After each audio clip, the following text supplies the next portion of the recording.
Have you ever noticed how worry creeps in when the world grows quiet?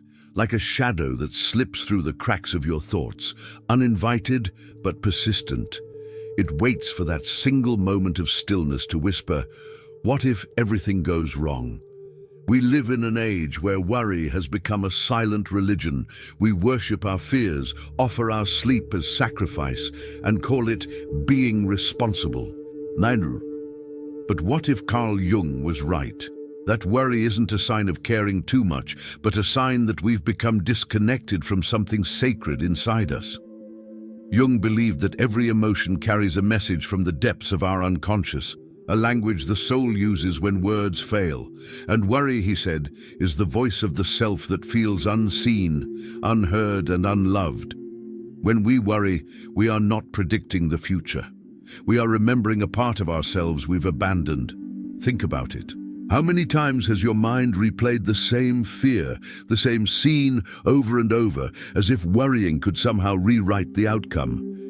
Yet the more we struggle to control what's uncertain, the more powerless we feel. It's as if our spirit has forgotten its wings, and we're trying to fly with the weight of our own expectations. But here's the truth most people never discover. Worry isn't a force of the outside world, it's a mirror. It shows us where our inner world is out of harmony. Jung called this the divine tension, the place where the conscious mind and the unconscious soul wrestle for truth. And within that tension lies a secret that few ever dare to uncover. The very energy that fuels worry can be transformed into awakening. So what if you could learn to see worry not as your enemy, but as a hidden doorway to peace? Because somewhere beneath the noise of your anxious thoughts, there's a voice waiting to be heard. A voice that knows you were never meant to live in fear.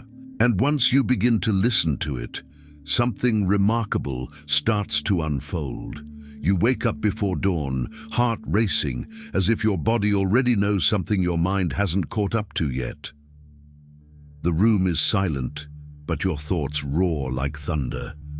You check your phone, scroll through messages, try to distract yourself, but the unease lingers.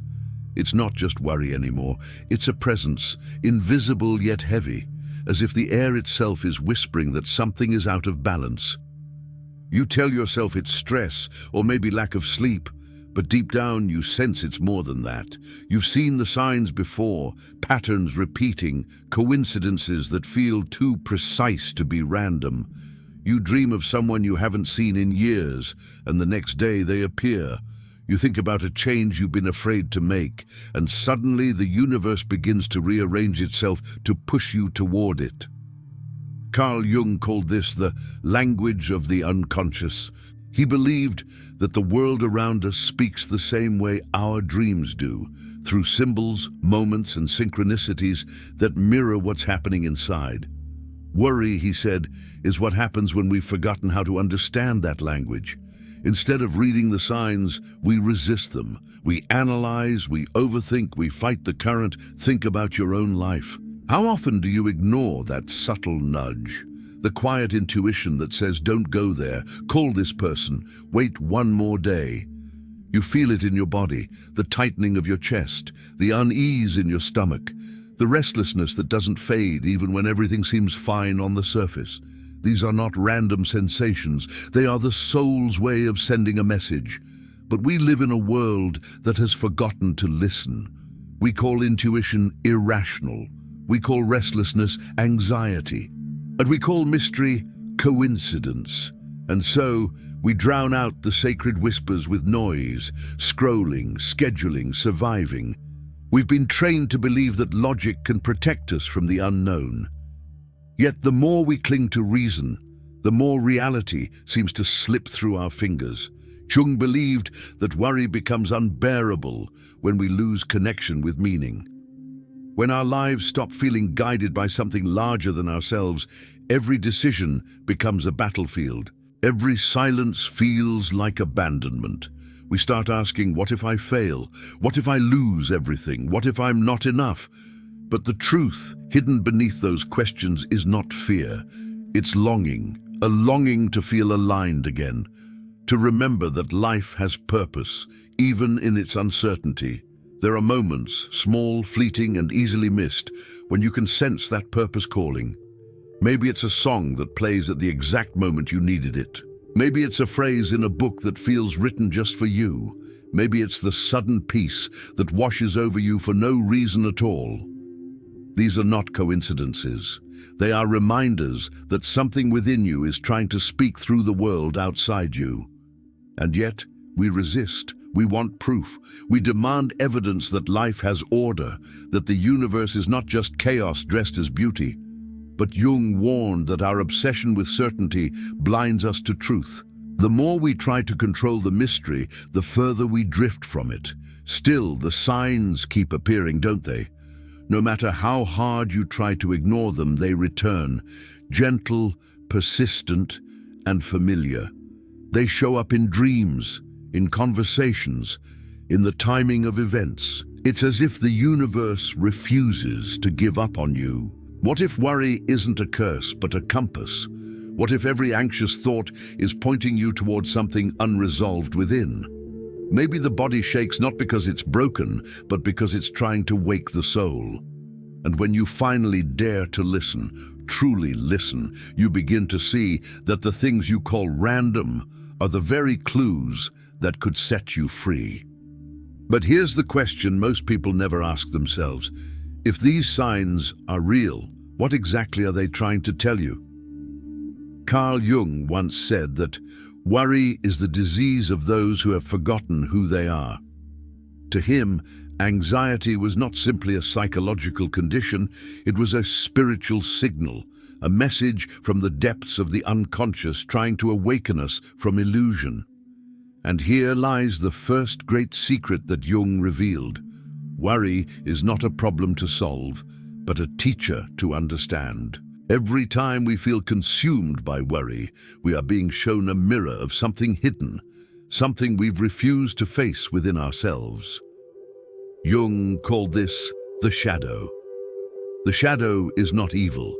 It is the collection of every truth we've buried, our repressed emotions, our unmet desires, our forgotten strengths. We spend so much of our lives trying to appear good, strong, or successful that we exile parts of ourselves into darkness. Yet these rejected parts never disappear. They whisper through sleepless nights, through the weight in your chest, through the fears you can't explain. That's why worry feels alive, because it is alive. It's your shadow trying to speak. You think you're worrying about money, love, or your future, but those are only disguises. Beneath them lies the deeper voice that says you've abandoned something sacred inside you. Ancient spiritual traditions understood this far before modern psychology. In Hermetic philosophy, there is a saying, as above, so below, as within, so without. It means the outer chaos of your life is a reflection of the inner conflict of your soul. Jung translated this into the language of psychology, teaching that when the conscious mind refuses to listen to the unconscious, the result is anxiety, projection, and suffering. He once wrote that what you resist not only persists, it grows.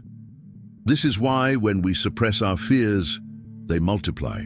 When we silence our intuition, confusion deepens. When we pretend to be fine, the universe begins to shake the ground beneath us, trying to get our attention.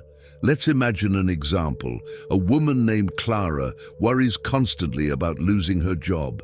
She works harder than anyone else, but every night she lies awake, replaying mistakes and imagining disaster. On the surface, it seems she fears failure, but Jung would say her true fear is much older. Deep down, Clara carries a childlike belief that her worth depends on being useful, on earning love through perfection. Her shadow holds the part of her that longs to rest, to be accepted even when she's imperfect. Every anxious thought is her unconscious self begging for freedom. Now imagine what happens when Clara stops resisting this voice and begins to listen. She starts journaling her worries, not to analyze them, but to let them speak.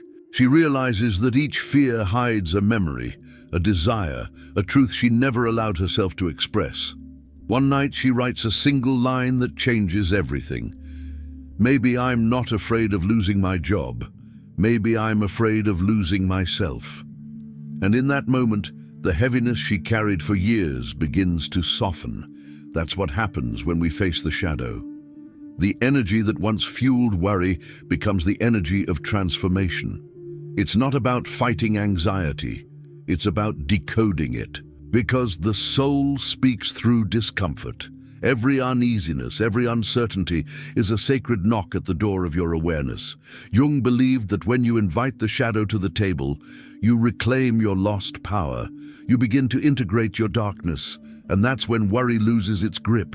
It no longer has to shout to be heard because you're finally listening. So here's the revelation hidden beneath this first secret. Your worries are not your enemies. They are your messengers. They carry the fragments of your truth, waiting for you to acknowledge them. And until you do, life will keep reflecting them back through the situations you fear most. Think about it. How many times has life repeated the same lesson in different forms? Different faces, same emotion. Different jobs, same exhaustion. Different relationships, same emptiness. That's not coincidence. That's the universe echoing your inner unresolved story, asking, are you ready to face it now? When you understand this, something extraordinary happens. You no longer see life as punishment or chaos. You start to perceive it as a dialogue between your soul and existence itself. And in that realization, worry begins to dissolve. Not because your circumstances have changed, but because your perception has. Jung called this moment the union of opposites, the meeting point between light and shadow, control and surrender. It's where you realize that peace doesn't come from escaping your fears, but from embracing them. Because once you stop running, you discover they were never chasing you at all. They were guiding you home. And perhaps that is the hidden meaning of every restless night and unanswered question. The soul trying to remind you that your wounds are not curses, but gateways. If this truth resonates with you, if you've felt these signs stirring within, then know this message found you for a reason. You're not here by chance. You are part of a growing circle of seekers who are remembering how to listen to the language of the soul. So take a breath, let this awareness settle, and if this message spoke to your heart, leave a like and subscribe to this channel. Not as an act of habit, but as a declaration that you are part of this community of awakening, a space where we explore the truths most people are afraid to speak. Because what comes next reveals not just why we worry, but the hidden force that has been shaping your reality from the very beginning. There was a time in my life when worry ruled everything, like an invisible thread woven through every decision I made. It wasn't the kind of worry that comes and goes. It lived inside me, shaping how I spoke, how I walked, how I dreamed. I would wake up in the middle of the night with my chest tight, my thoughts racing, already living 1,000 versions of a future that hadn't even happened. It began after I lost someone I loved deeply, a sudden accident, a moment that shattered the illusion of control I'd built my whole life around. In the days that followed, I smiled for others, told myself I was strong, but inside I was collapsing. Every sound, every silence, every flicker of uncertainty became a trigger. I worried about losing more people. I worried about not being enough. I worried that maybe the universe had turned its back on me. One night, I couldn't take it anymore. I left my house and walked aimlessly through the city. The streets were nearly empty, the kind of quiet that makes your own footsteps sound too loud. I remember the cold air burning my lungs, the distant hum of a streetlight flickering.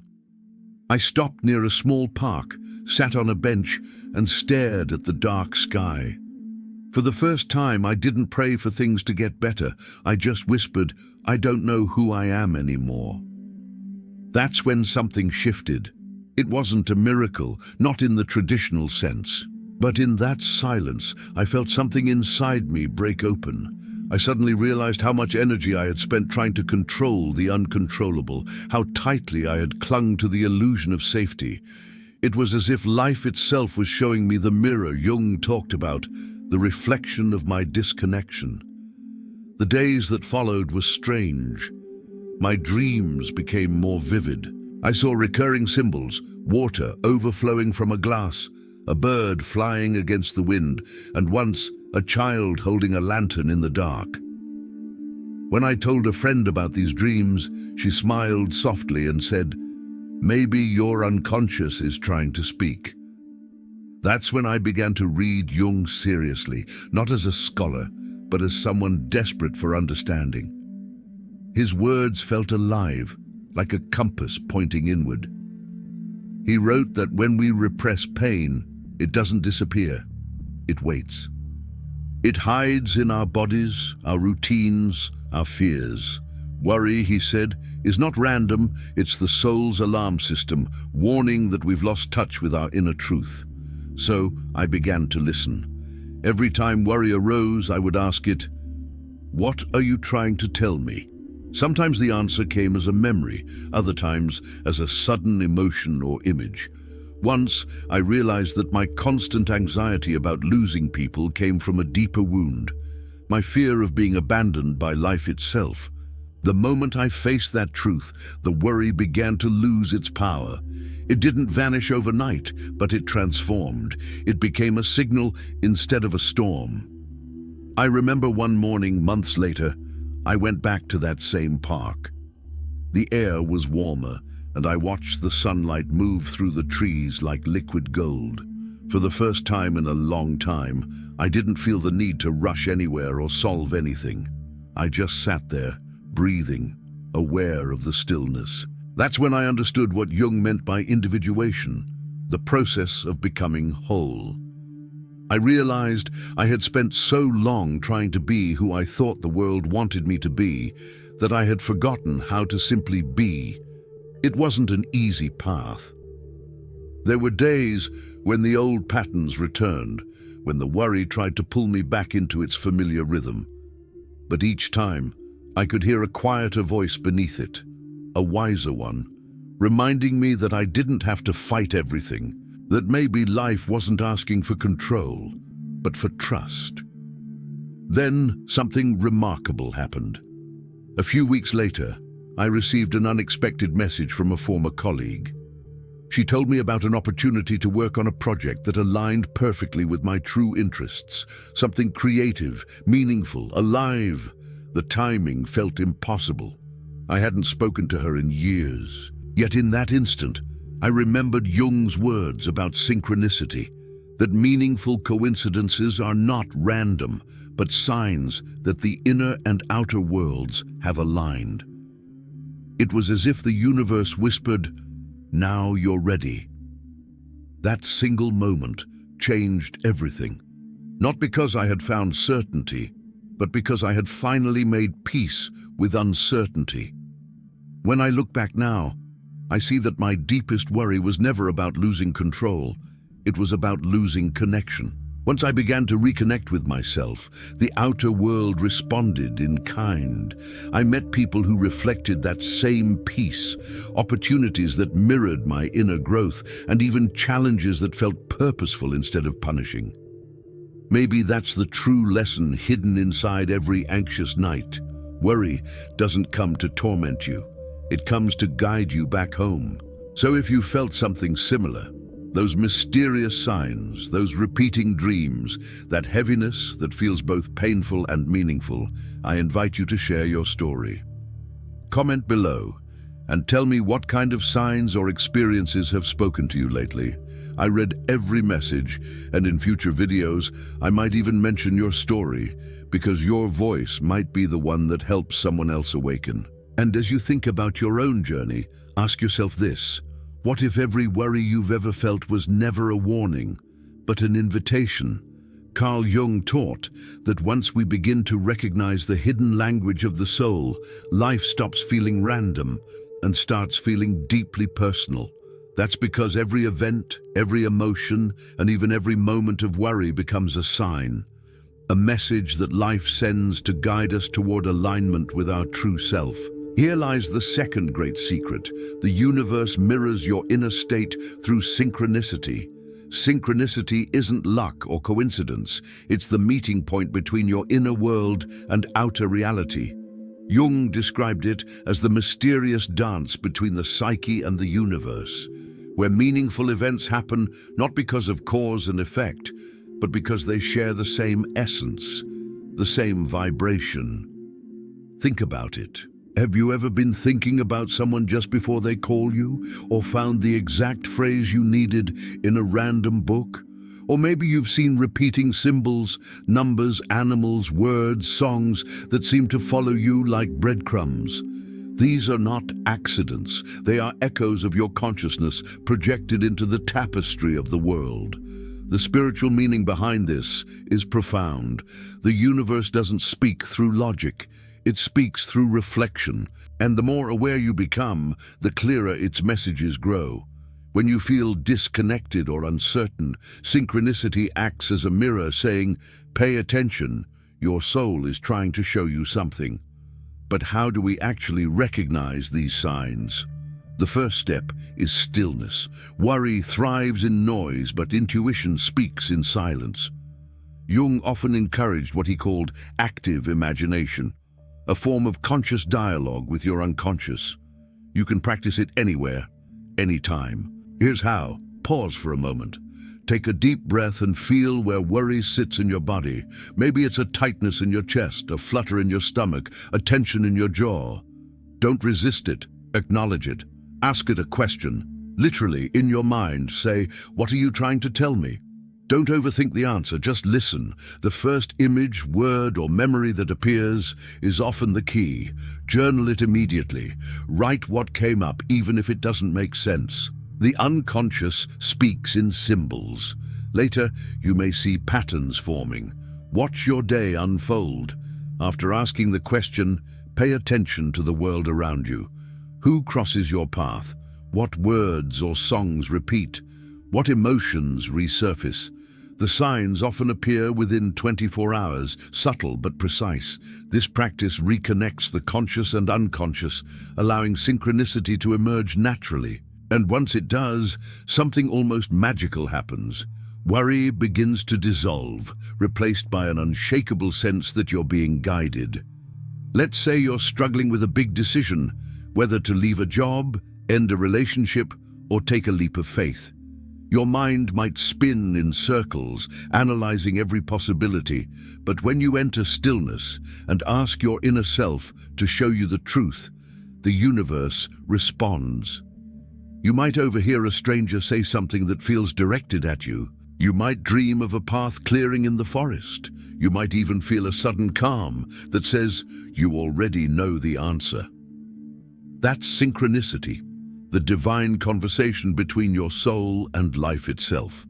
It's proof that you are never walking alone. And here's something even more empowering. You don't have to create these signs. You only have to notice them. The more you trust the connection, the more frequent they become. Like tuning a radio, your awareness adjusts to the frequency of meaning. Soon, you'll find that even ordinary moments glow with significance. There's another simple technique Jung students practice to strengthen this awareness. Before sleep, take a journal and write, "Tonight, show me what I need to see." Then, surrender. Don't force a dream or an answer, just allow.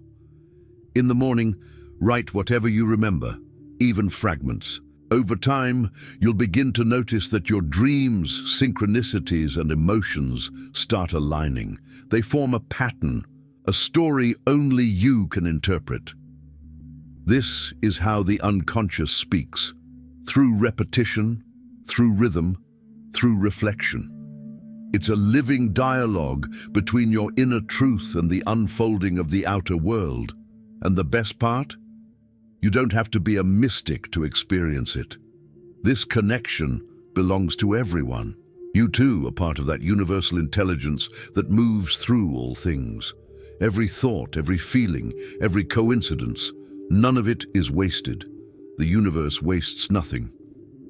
Jung believed that once we align with this flow, life becomes less about control and more about participation. You stop asking, "Why is this happening to me?" and start asking, "What is this trying to teach me?" That single shift transforms worry into wisdom, confusion into clarity. So the next time something strange happens, a repeated symbol, a chance encounter, an unexplainable moment, pause and whisper, "I see you." Because that's what the universe is waiting for, your awareness. Once you acknowledge it, new paths open where fear once stood. But Jung also hinted at something even deeper, a mystery most never discover. He said that beyond synchronicity lies an even greater sign, one that doesn't come from the universe, but through you. A force that not only reveals truth, but transforms the very energy of your existence. What if that ultimate sign has been hidden not in the stars or the symbols, but inside your own soul all along? Take a deep breath and let that thought settle.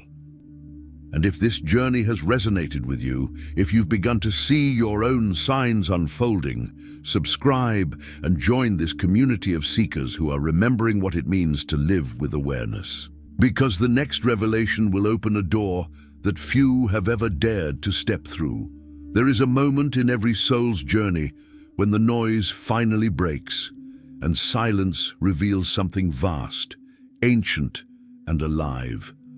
It's not the silence of emptiness, but of revelation, the kind of stillness that feels like standing before a hidden doorway in your own heart. And it is here that Jung's deepest secret begins to unfold. He taught that beyond worry, beyond synchronicity, beyond even the shadow, there lies something sacred, a force he called the Self with a capital S. Not the ego that worries, not the persona that pretends, but the eternal consciousness that remembers its divine origin. Jung described it as the God image within the soul, the fragment of the infinite living through each of us. This is the third and most profound sign. When you begin to feel that life is no longer happening to you, but through you. At first, this realization feels impossible. How could the same power that formed galaxies exist inside a fragile human being, one who doubts, fears, and forgets? Yet that's the paradox Jung uncovered. Divinity hides itself in human limitation so that awakening can be an act of discovery.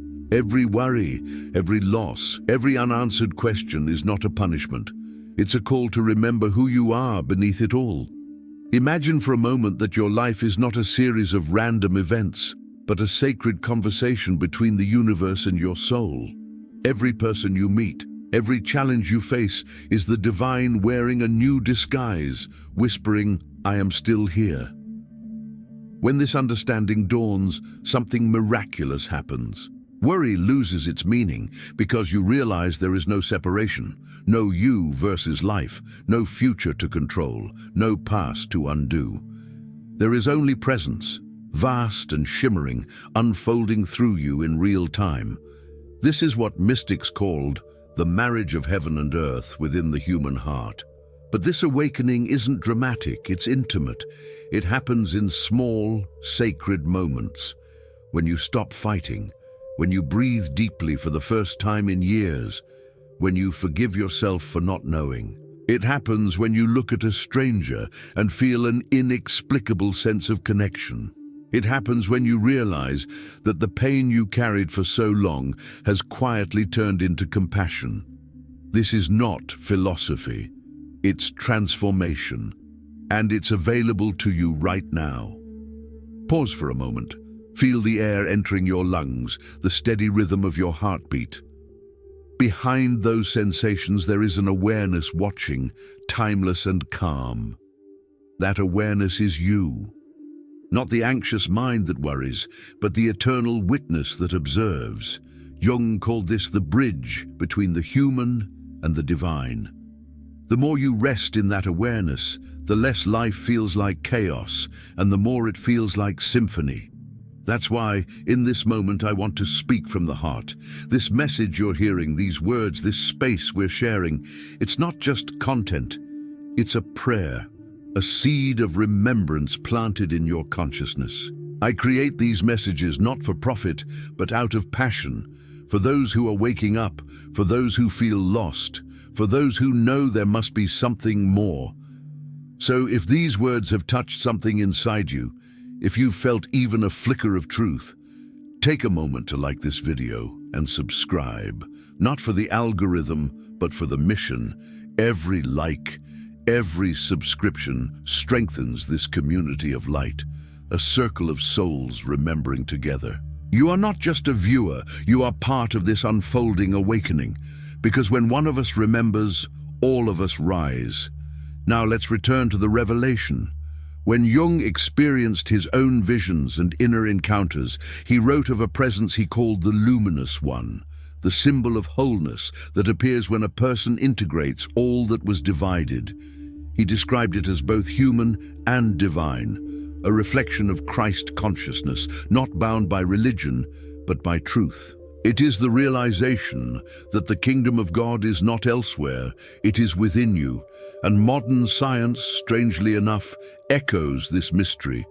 Quantum physics tells us that the observer is not separate from what is observed, that consciousness itself shapes reality. The same principle Jung intuited through the psyche, science is now proving through particles. We are not bystanders in the universe, we are participants in creation. So what if every thought, every emotion, every act of faith or fear sends ripples through the fabric of existence? What if your inner world literally weaves the outer one?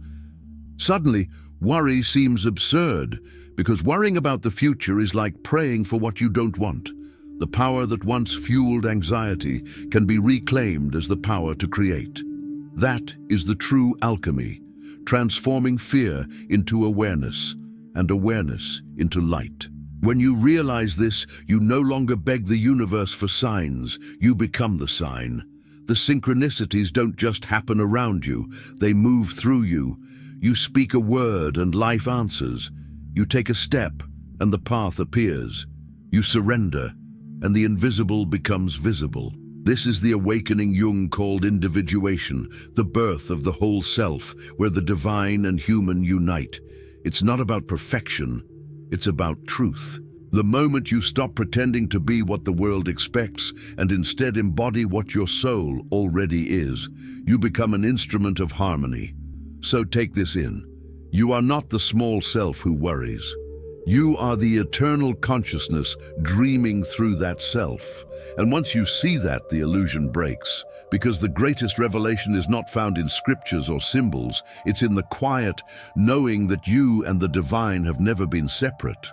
And yet, Jung hinted at something beyond even this, a secret few could grasp, one that bridges the human spirit with the creative force of the cosmos itself. A truth so profound, he said, that when a person finally perceives it, the veil between worlds begins to thin. What could that final mystery be? The one hidden not in books or dreams, but in the living heartbeat of existence itself. Every journey begins with a question.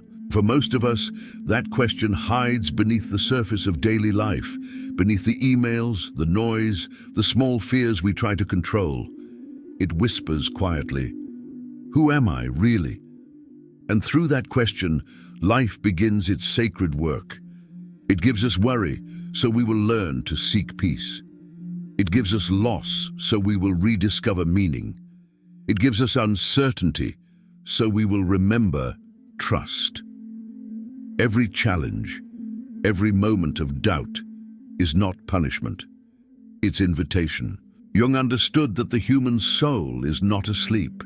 It is simply waiting for recognition.